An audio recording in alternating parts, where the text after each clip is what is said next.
Good evening and welcome to our Hollins Happy Hour. We're going to give everyone a few minutes to get into our webinar this evening. So welcome, welcome. We're delighted that you all are here. Hi, welcome. For those of you joining us for the Hollins Happy Hour, you're in the right place. We're going to give all of our attendees a few moments to get logged in and situated before we begin the program tonight. So thank you so much for being here with us.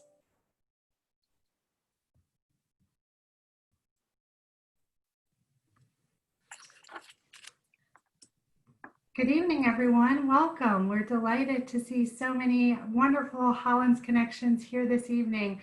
Thank you so much for joining us for our Hollins Happy Hour. I am like a broken record, continuing to repeat myself, but I want to give time for all of our attendees to get into the webinar before we begin our program. So thank you so much for being here, and we're just going to give it one more minute for any of our other attendees to join.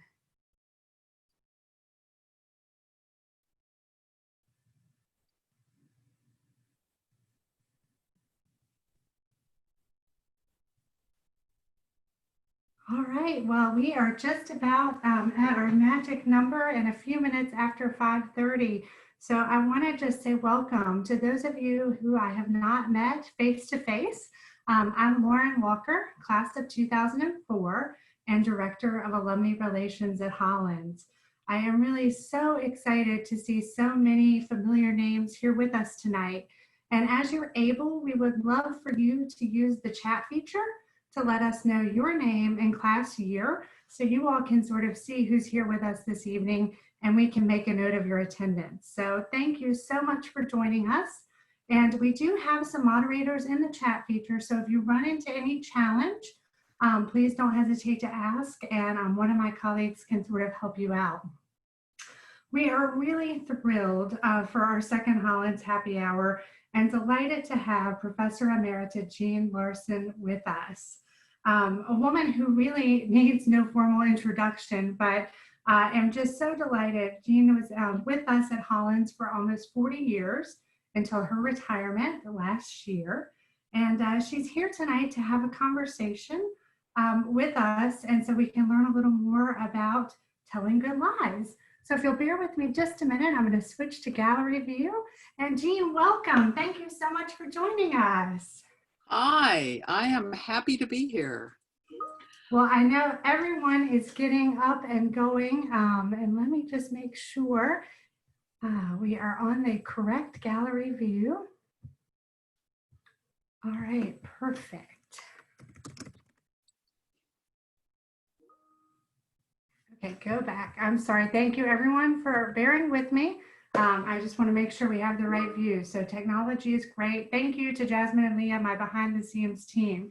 So Jeanne, I want to first start with the title of this happy hour session that you concocted, Learning How to Tell Good Lies. And I'm sure that piqued our interest. And I'd love to hear how you came up with this and a little bit about what you mean. Okay, because it is sort of an example of the pep talk part of this, but I just have to say before I start answering, the way my screen is set up, I'm getting little pop-ups as people check in, and my heart is full seeing so many beloved names. So hooray, thanks for coming. It'll only be an hour, so that's the good news. Then you'll be free again, but I do appreciate you're showing up. Yeah, so what is this about telling good lies? Well, I did that trick that you all know, where I set something up by throwing that title out, and then I had to do it, right? And I wanted that tension, good lies, right? I realized later, quite sadly, that probably somewhere in the background was John Lewis's Good Trouble, that he was a teacher for us all. And that tension around that, how is a lie good? We all learned when we were 5 that we shouldn't do it. So I do mean good in the John Lewis sense of lies that do good in the world, but I also mean effective and well-made lies, which is obviously what artists do. And I've told Lauren, who quite sensibly majored in business and whom I only got to know when we were gym rats at the same gym back a few years ago, um, that I know a lot of you are writers or in some way have taken part in one of the more obvious visual arts, but this is really for everyone. What I have to say applies to entrepreneurs. It applies to those of you that are doing social justice work. It applies to people that are doing other kind of community action. If you are doing the creative job of raising a family while earning a living or focused on that full time, you need to do a little good lying too. So it's being effective, it's being good at it. And really what I'm trying to talk about is our capacity to imagine what is not, to be able to get away from all of that important, rigorous truth. I do think there are facts, I do think they matter, but trying to move from what is to something beyond that. So I guess that's what I was trying to set up when I laid that title on you, Lauren. I love it. It's really fascinating. And what are some good lies that you have lived or weaved in some way, shape, or form, or experienced at Hollins? I think about even the infamous Tinker Day. I mean, well, yeah. Well, I know that every story I heard for why someone needed an extension was rock solid truth. So I in no way refer to that. Okay. See, I communicated better because I lied just now, right? But yeah, I did think this was a good Hollins topic because there is something about that famous creativity writ large. And to me, Tinker Day, and as I watched it blossom over the years, what happens with senior robes at graduation, that kind of piling on of wonderful ornament, and whatever process you all went through when you imagined your Tinker Day costume, and what am I going to pull together at the last minute, or maybe you went to Goodwill weeks in advance and started browsing and contemplating. I think that ability is what we need to nurture in ourselves, in the people around us, in our students if we're teachers, in our teachers if we're students. I learned so much from you all, because it's the only way we're going to get out of that stinking mess that we call the human condition and make it better, which we can do. wow, really thought-provoking and fascinating, and having me reflect on some of the little white lies I've told and some of the bigger lies that I've told. And I'm sure many can relate on the stretching of the truth, and how the fish gets bigger and bigger and bigger every time you tell the story. But at the end of the day, we're all storytellers at heart. And I think those sort of help make our stories a little more come to life.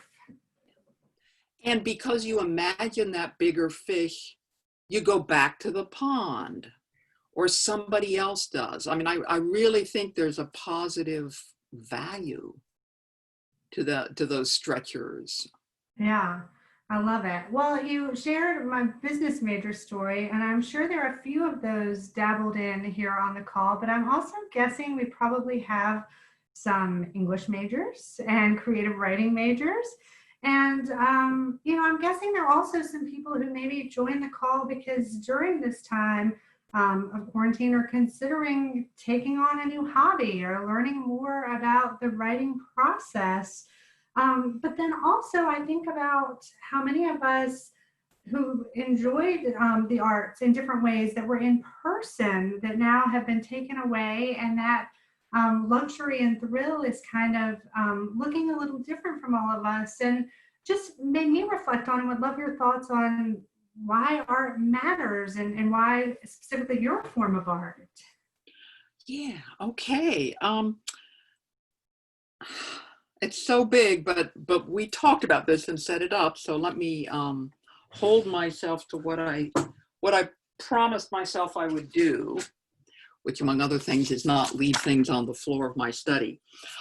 Because I want to read a little blurb from something I wrote once about why art matters.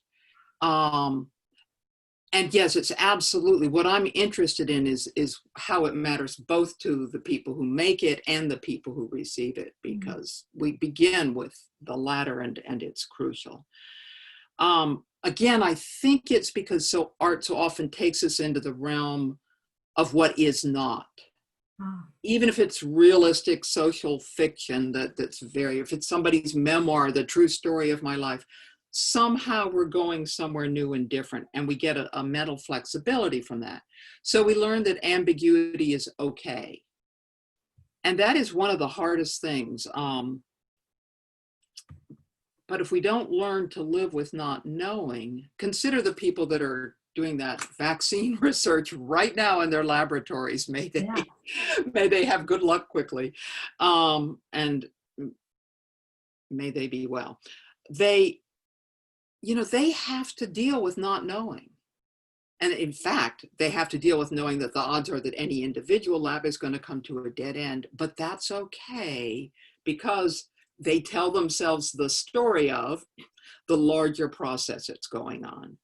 So art teaches us about hope, which we always need. It teaches us about resilience, even if it's a painting that of the scream. Okay, let's get Edvard Munch. And the agony in that famous picture of the guy screaming on the bridge, it's somehow, yeah, but Munch painted that. He got outside it enough to put it out there. So when I first saw that as a teenager, it terrified me, but it became a way for me to know what's possible.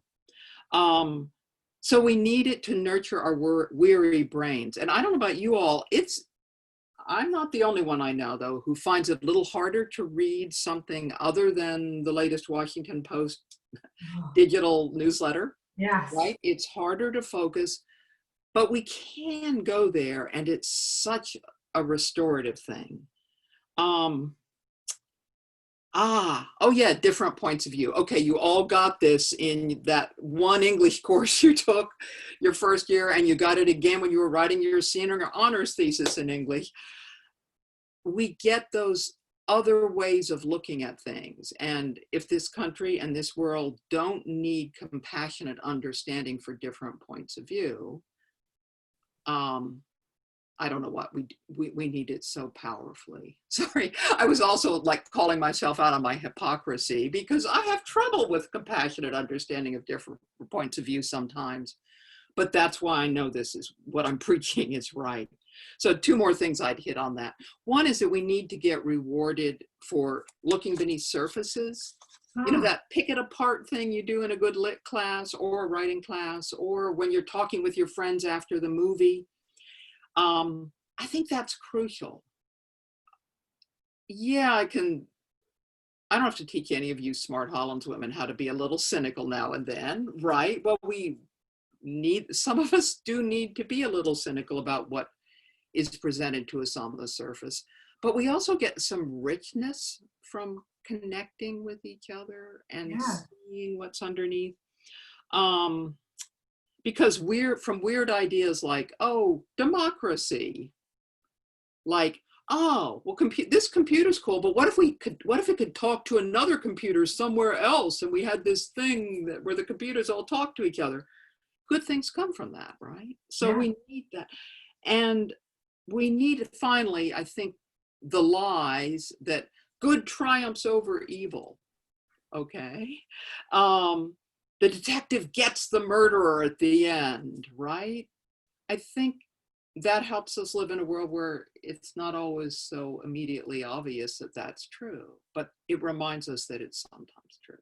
Okay, end of sermon. Oh, it was great. And I have to be honest and say, probably like many of our listeners, viewers this evening, I kind of was wishing I was taking better notes. So I'm going to do my homework, and it really is amazing. And I think it's so much of what we need right now. And so grateful for my personally Hollins community, which is a safe place to take things apart and to explore and to kind of ask those difficult questions that really help dig deeper into the topics and issues that are going on today. And just to know with that community, it's a safe place to do that. And I'm sure many who have joined us feel that way as well and lean on those relationships during this time of uncertainty. Yep. Thank goodness. For me, it's Facebook, as some of you know. Yeah. But however we connect, and stories help us. Yeah, they do.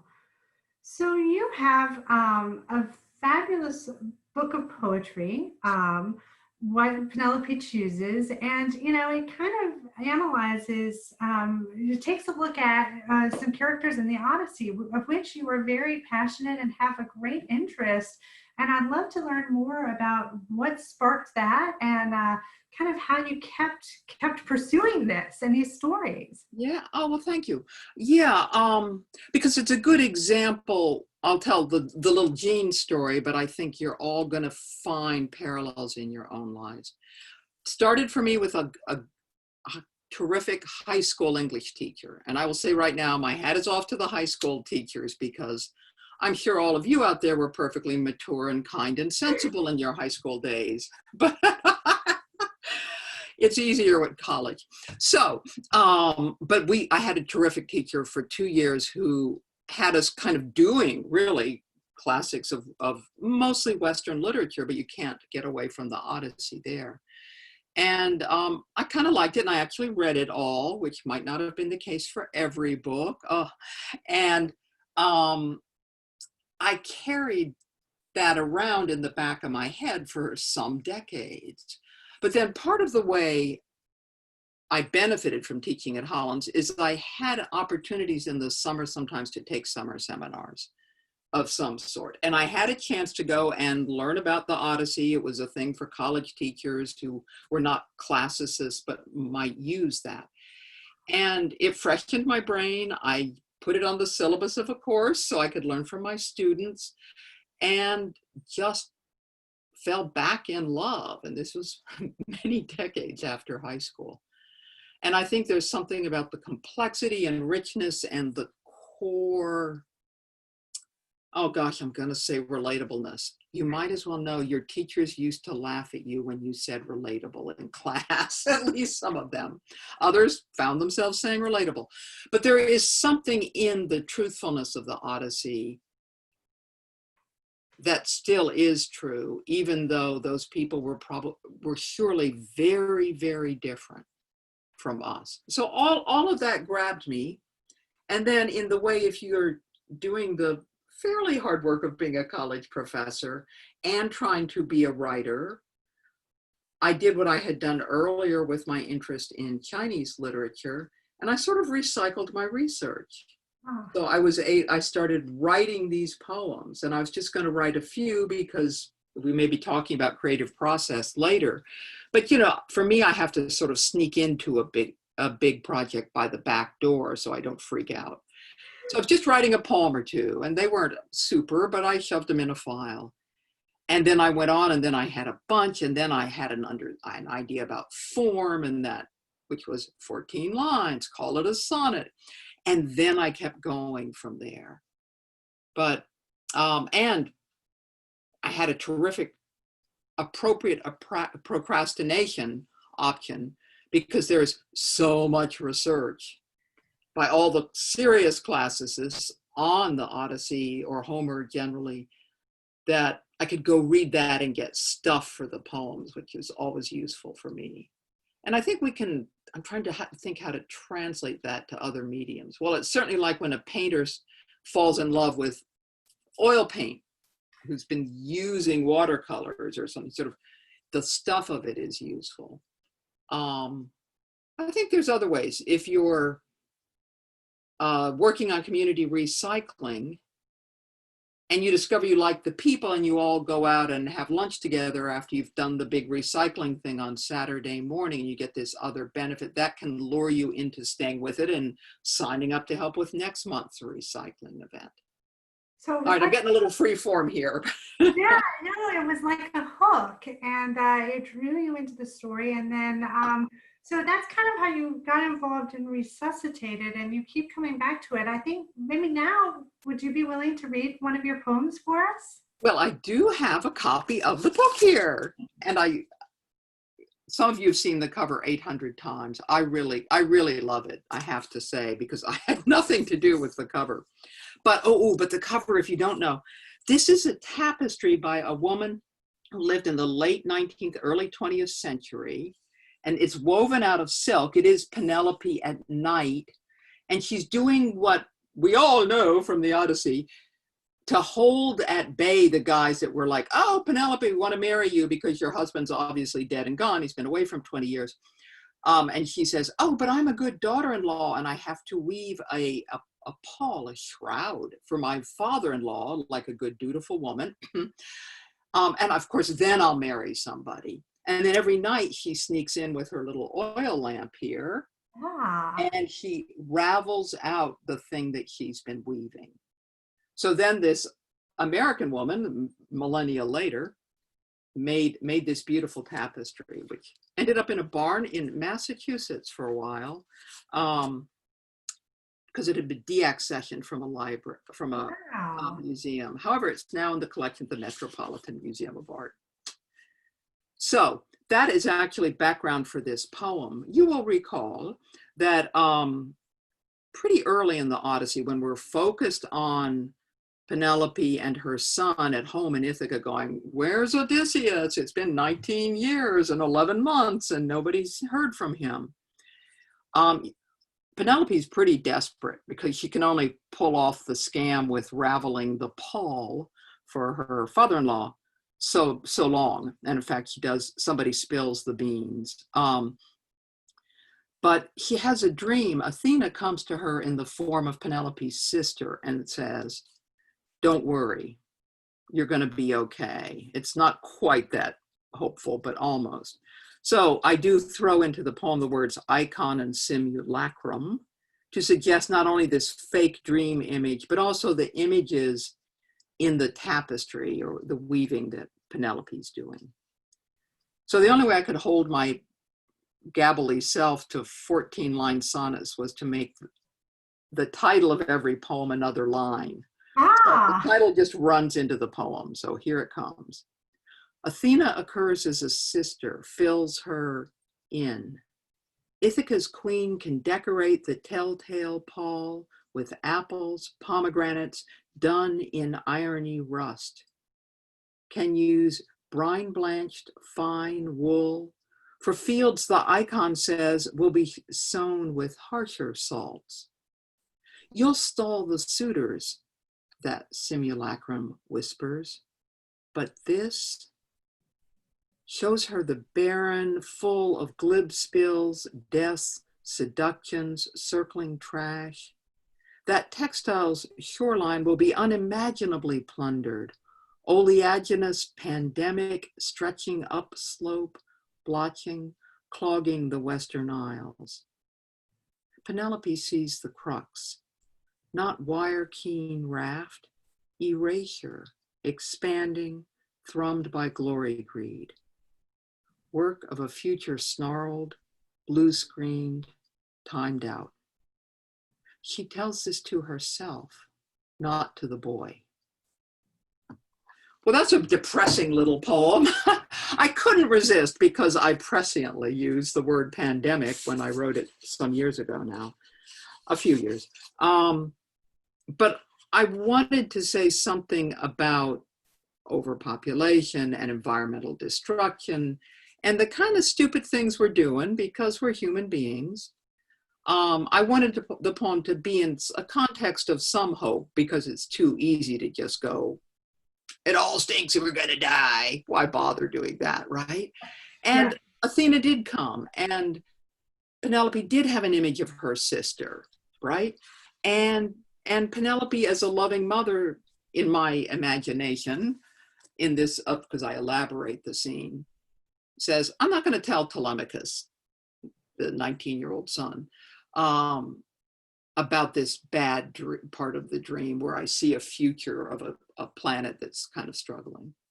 So I mean it to be hopeful in the way that art is hopeful when it makes us look at what is hard to look at.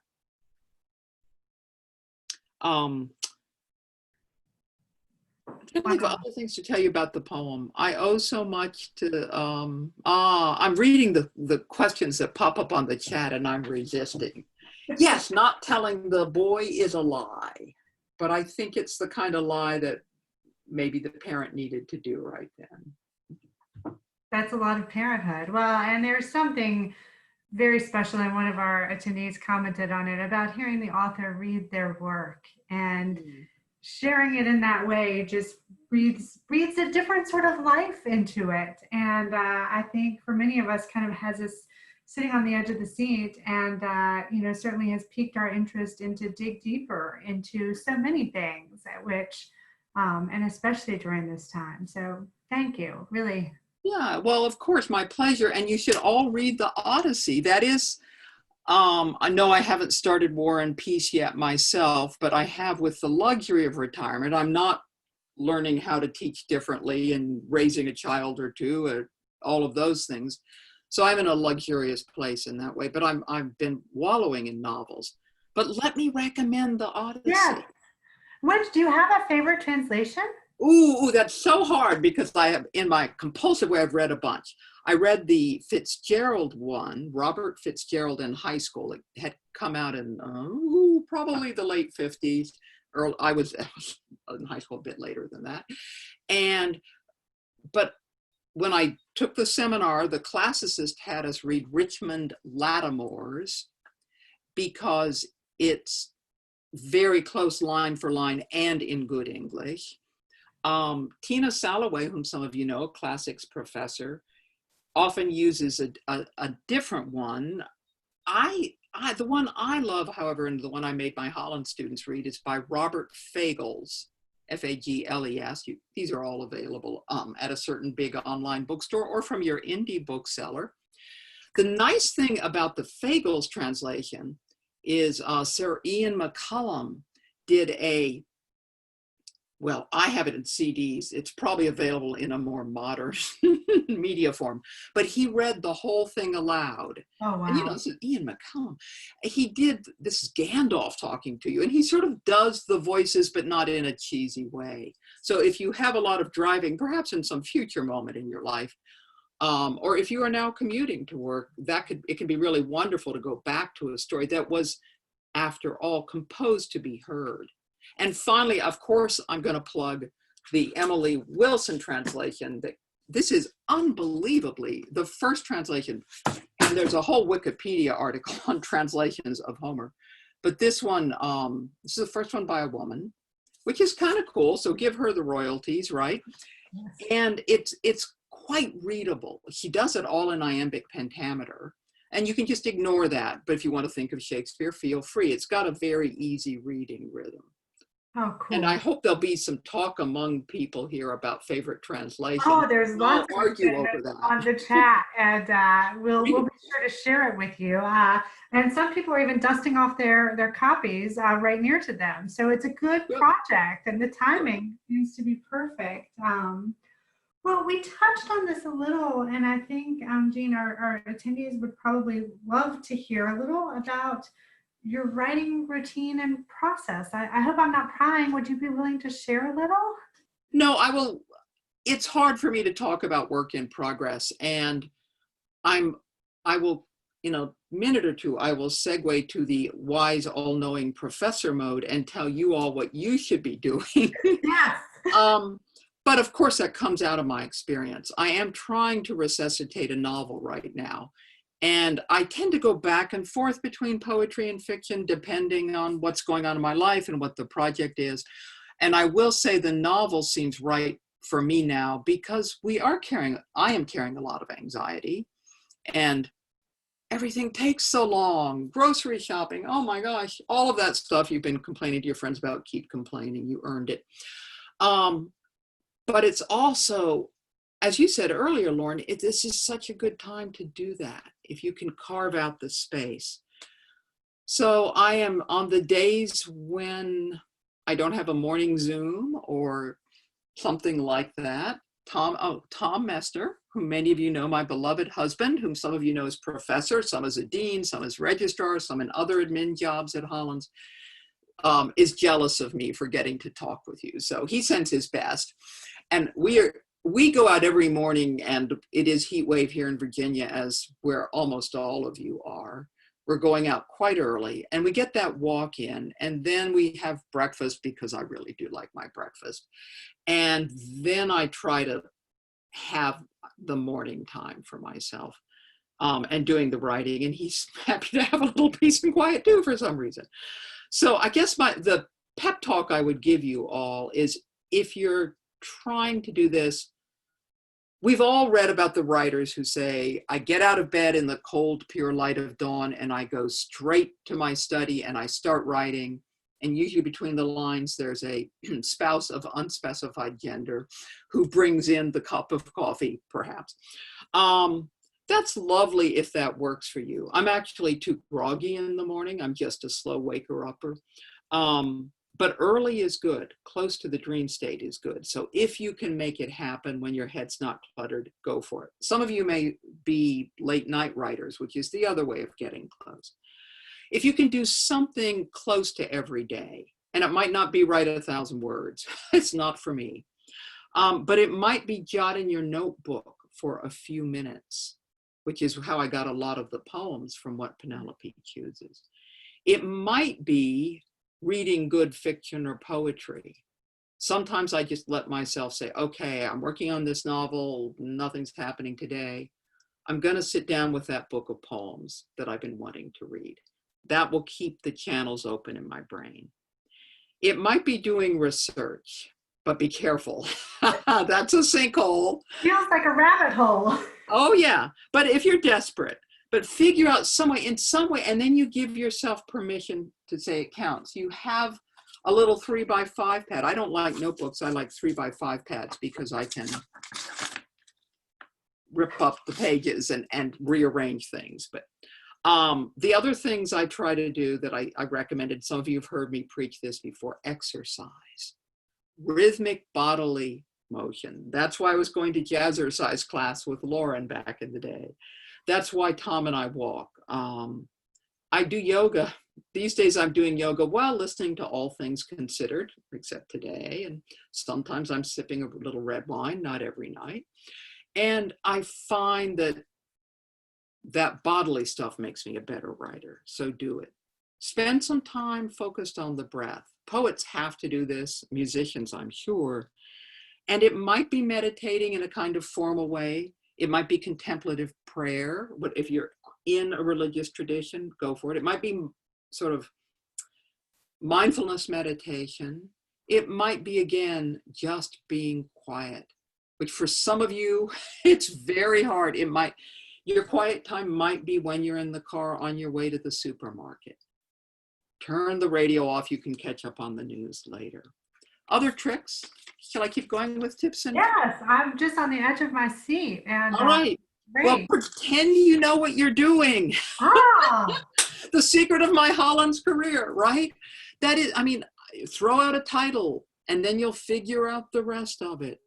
Tell yourself you know what you're doing. I'm pretty easy to lie to. Some of you know this. And good on you. But I think you want to cultivate that openness, right? Reject your inner editor.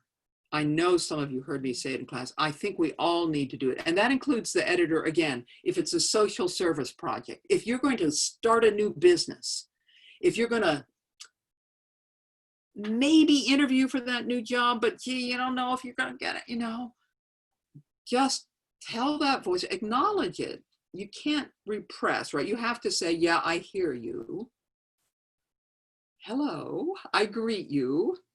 I acknowledge you, run along now. And be rather firm about run along now. Cultivate rituals. So reject, I have 3 R's, reject. Cultivate rituals. If it is a kind of making thing, I always sit in the same corner of the same couch in the morning these days. Now, 3 years from now, like my cat, I will have meandered on to another place. But it's helpful for me to have a layer. There have been times when I lighted a stick of incense, usually pine or cedar, not too sweet, just to say this is the time. And then finally, the 3rd R is be ruthless, which is to say you have to tell lies sometimes. Oh, that committee sounds so important and good, but I have something on Thursday mornings. I just can't do it.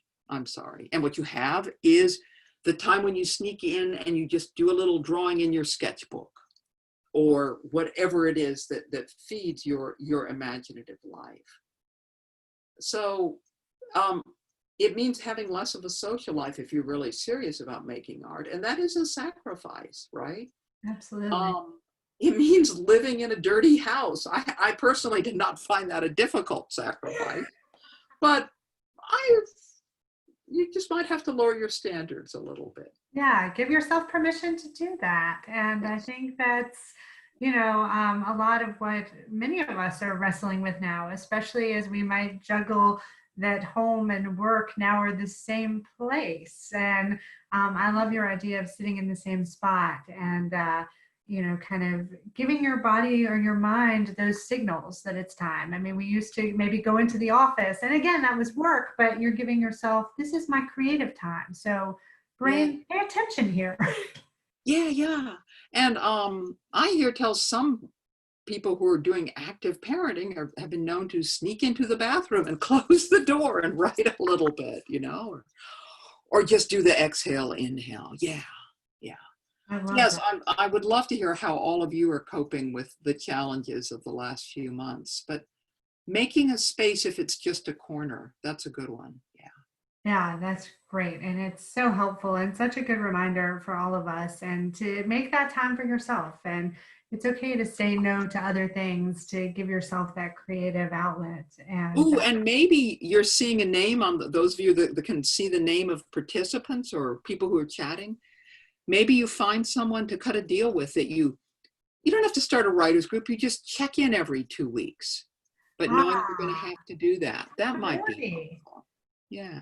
Accountability with someone is always a good thing, and I know it's something. As Jean mentioned, when we were working out together, there was a group of all of us there, and Yeah. we held one another accountable. And when someone wasn't there, have you seen such and such? Yeah.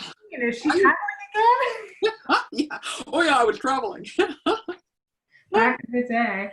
Well, do you have any recommendations on books if someone wanted to get started? And Oh boy. Yes. And we could talk about it now. I could email you a list. I have some. I wish I had brought with me Jenny Booley because she is Hollins BA and MA. ah, Jenny Booley has a wonderful book of essays that came out a couple years ago called Betwixt and Between. And it's Boully. Yeah. Don't miss that one. but Um, and for those of you chatting and writing, we'll jot all these down and send them out to you as a follow-up. So don't feel like you have to get all of them. yeah. Oh, and I won't. Oops. There wasn't room on my desk with all the other junk. Um, Wouldn't you all love to be a fly on the wall in our office? Doesn't it just look like a magical place? yeah, well, we all aim our cameras at the best part of the room. I won't show you the floor. This for the novelist, this book, which I think must have come out 15 years ago, it's Oxford University Press, is really good. If you can't read how novels work, you'll get to see that one. Oh, and I hope people are going to make suggestions in the comments of their own. I can't believe I'm doing this. 2006, yeah, that's when it came out. More recently, a guy who teaches at UVA, Mark Edmondson, has this book, Why Write? And these are wonderful essays. And I think it applies to the creative process more broadly. He also had an earlier book called Why Read? And he came to Hollins and gave a talk about that in the library, the Robertson Library, that I think those of you who focus on reading would really like. There's a book I read with a group of senior English and creative writing majors once called Peter Tucci's Maps of the Imagination. Ooh. Turchi, Turchi, the writer as cartographer. And that is not 10 ways to make your characters come to life. It's very much about process and dreaming and imagining. I'll be sure that one's on the list. There's others. I know my friend Kathy Hanklin, who many of you had classes with, shares my enthusiasm for Jeanette Winterson and her book, Art, Objects or Objects, is a really good one. Let's see, I'll just mention one more now. Oh, I have to mention Ursula K. Le Guin because there are people out there who heard me preach her name a lot. He has a number of collections of essays on writing, so he would be good. There are more. You'll get this list, and I hope you will all read them.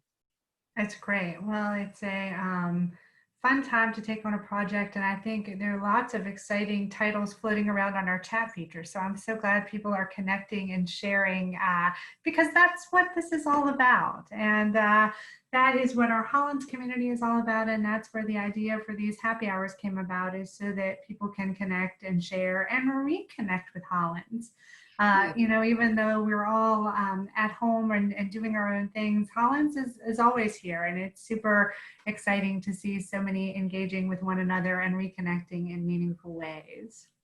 I will say I miss the place. You may have heard me say, some of you, I don't miss all the committee meetings, but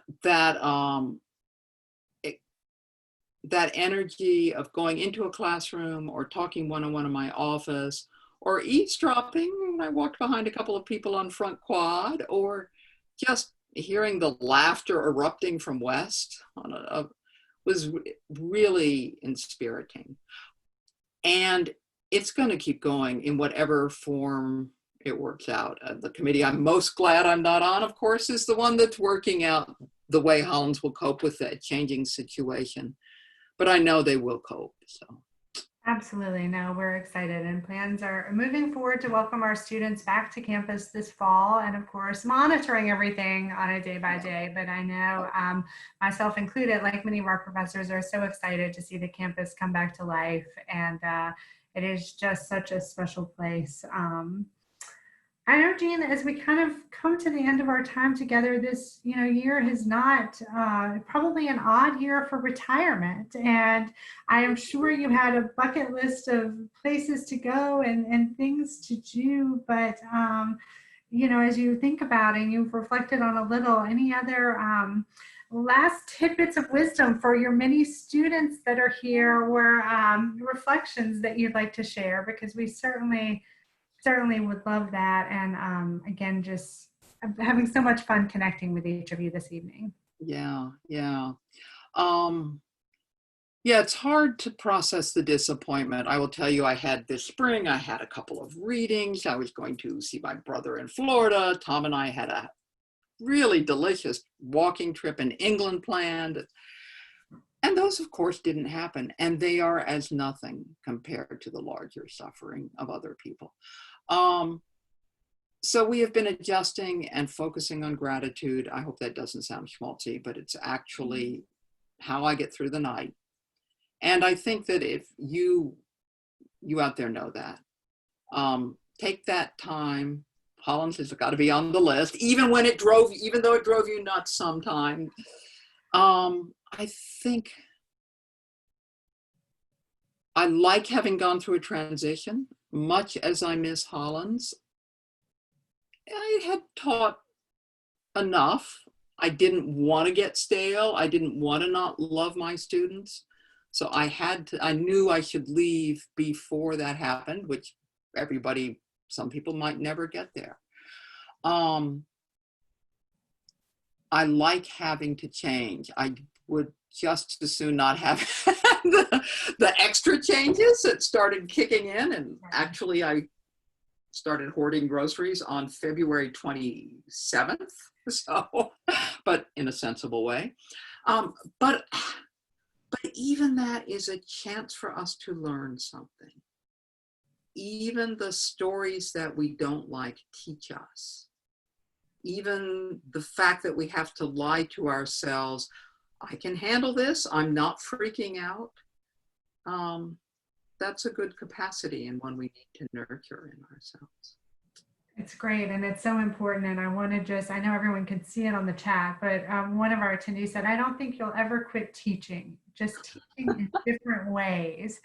And yeah, sure, that's fine. But I think that's true. Once a teacher, always a teacher. And I want to just thank you. I want to, before I dive into that, thank Jasmine Carter, class of 2019, and Leah Abraham, my team behind the scenes, who troubleshoot when things go awry and help all of these Zoom happy hours come together. But Jeanne, this was such a gift tonight. It was a gift for me. I know it was a gift for these attendees to hear about your story and your process and to hear you read your poem. And I'm just so grateful to you for spending this time with us. I know all of our students on the Zoom are equally as glad and have enjoyed this connection with you. And so from all of us at Hollins and all of these fabulous alumni, thank you for sharing a bit of yourself with us. And I hope that everyone has a great evening. Yes, thank you for being my teachers, all of you out there. Awesome. Thanks so much for joining us. Have a great night. Bye.